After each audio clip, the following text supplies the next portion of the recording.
جعفر طیار کہ جو سیدنا علی المرتضیٰ کے بھائی ہیں، کہ جب حبشہ میں مسلمان ہجرت کر کے گئے اور پیچھے پیچھے کافروں نے بھی اپنا ایک وفد بھیجا اور بادشاہ حبشہ کو جا کر اس وفد نے یہ کہا کہ یہ مسلمان بھاگ کر آ گئے ہیں اور نعوذ باللہ من ذالک یہ فتنہ و فساد وہاں بھی کرتے تھے، تمہارے شہر میں بھی کریں گے، تو ہمارا یہ مطالبہ ہے کہ تم انہیں گرفتار کر کے ہمارے حوالے کرو۔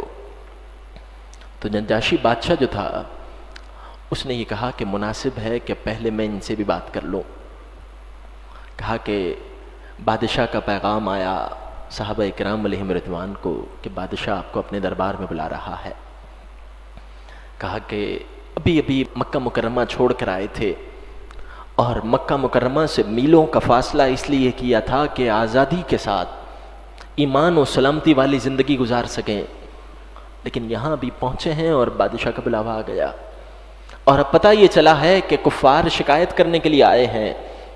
کہا صحابہ اکرام علیہم رضوان کی مجلس مشاورت ہوئی اور اس مجلس مشاورت میں ہجرت کرنے والے تمام صحابہ شریک ہوئے۔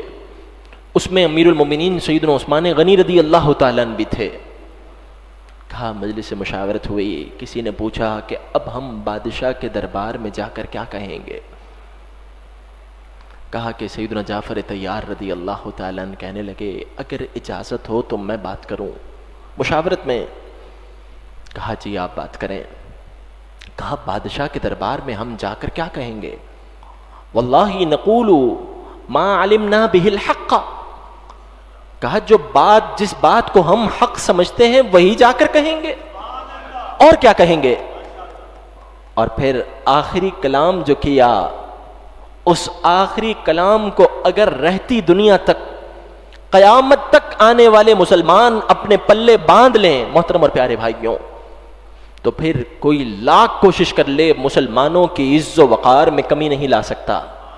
سیدنا جعفر طیار کہنے لگے کہ ہم کیا بات کریں گے؟ ہم وہی بات کریں گے جس کو ہم حق سمجھتے ہیں، ہم وہی بات کریں گے جس کی تعلیم ہمیں ہمارے محبوب نے فرمائی ہے، کائنن ما ہوا کائنن۔ آپ نے ارشاد فرمایا جو ہونا ہوگا ہو جائے گا، جو ہونا ہوگا ہوگا۔ ہم تو وہی بات کریں گے جس بات کو ہم حق سمجھتے ہیں۔ آج اگر یہ جملہ کوئی کہے ناموس دین، ناموس صحابہ اور ناموس رسالت مآب صلی اللہ تعالی علیہ وسلم کے معاملے پر کہ جو ہونا ہوگا ہو جائے گا، ہم ڈنکے کی چوٹ پر حضور کی عزت و ناموس پر پہرا دیں گے، تو 15ویں صدی کے جو روشن خیال اور تھوڑے زیادہ سمجھدار لوگ ہیں وہ سامنے سے جواب کیا دیتے ہیں کہ یہ سامنے والا شخص گراؤنڈ ریئلٹی کو نہیں سمجھتا، جذباتی بات کر رہا ہے، اسے پتہ ہی نہیں کہ گراؤنڈ ریئلٹی کیا ہے، زمینی حقائق کیا ہیں۔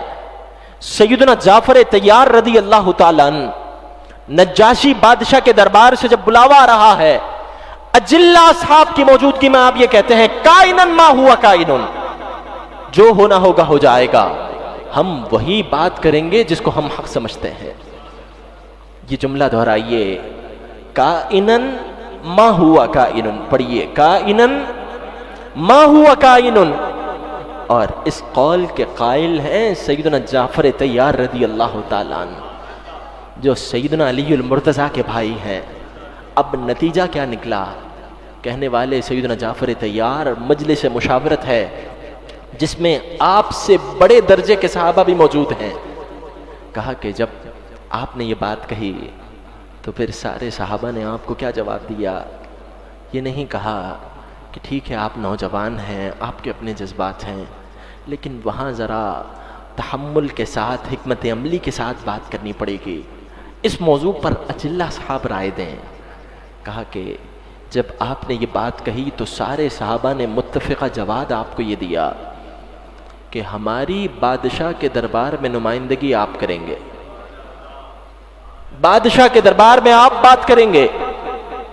اس موقع پر صحابہ اکرام علیہم رضوان کے مبارک زمانے میں جو جرت اور بہادری والا کلام کرتا تھا، اگر وہ عمر میں چھوٹا بھی ہوتا تھا تو صحابہ اسے اپنا قائد بناتے تھے۔